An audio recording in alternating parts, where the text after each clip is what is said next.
Hello friends, welcome to our channel మాట ముచ్చట. సినీ ఇండస్ట్రీలో వరుసగా పెళ్లిళ్ళు ఎలా జరుగుతున్నాయో విడాకుల తంతు కూడా అలాగే జరుగుతుంది.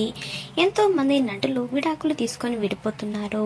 ఇప్పుడు తాజాగా మరో జంట కూడా విడాకులు తీసుకునేందుకు రెడీ అయింది. ఆమె ఎవరో కాదు, నటి ఈషా కొప్పికర్. ఈమె తన భర్త టిమ్మీ నారంగ్తో కలిసి విడిపోతున్నట్లు తెలుస్తుంది. 14 ఏళ్ల వైవాహిక బంధానికి ఫుల్ స్టాప్ పెట్టబోతున్నట్లుగా వార్తలైతే వస్తున్నాయి.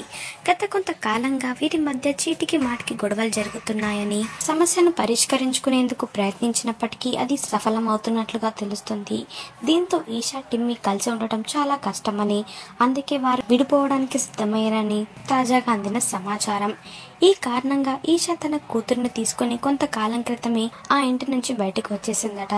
ఈ విషయం గురించి కొందరు ఆమెను ప్రశ్నించగా దానికి ఆమె సమాధానం ఇవ్వడానికి ఇష్టపడలేదు. నేను చెప్పడానికి ఏమీ లేదు, ఇప్పుడు నేనేమి మాట్లాడదలుచుకోలేదు, నాకు ప్రైవసీ కావాలి, దయచేసి మరింకేమీ అడగొద్దు అని సున్నితంగా తిరస్కరించింది ఈషా. కాగా ఈషా కొప్పికర్కు హీరోయిన్ ప్రీతి జంట వల్ల రెస్టారెంట్ అభిమాని టిమ్మీతో పరిచయం ఏర్పడింది. 3 ఏళ్ల పాటు స్నేహం చేసిన వీరు తమకు తెలియకుండానే ఒకరితో మరొకరు ప్రేమలో పడ్డారు. ఇరు కుటుంబాలు వీరి ప్రేమకు పచ్చ జెండా ఊపడంతో 2009 నవంబర్లో పెళ్లి చేసుకున్నారు. ఇక వీరికి 2014లో రియానా అనే కూతురు కూడా జన్మించింది.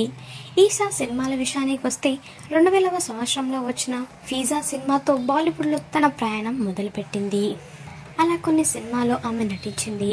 ఇక ఈమె హిందీలోనే కాకుండా తెలుగు, తమిళ, కన్నడ భాషల్లో కూడా నటించింది. ఇక టాలీవుడ్లో నాగార్జున సరసన చంద్రలేఖ అనే సినిమాలో హీరోయిన్గా నటించింది.